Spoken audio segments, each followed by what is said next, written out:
Everyone, welcome to this tutorial where I'll guide you on how to add audio to your Canva video project. Let's get started. First, open your Canva video project.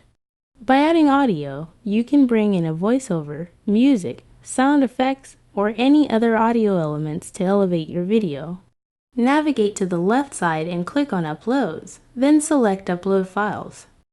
Your File Explorer will pop up. Locate the audio file you want to add, select it, and click Open. The file will upload, and you'll see it in the Audio tab on the left.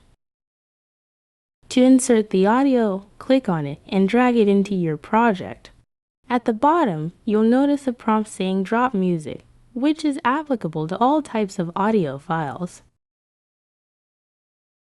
Click on the three dots beside the audio file to access options like audio effects, beat sync, and volume control. And there you go. You've successfully incorporated audio into your Canva video project. If you found this tutorial helpful, consider subscribing and liking the video for more content.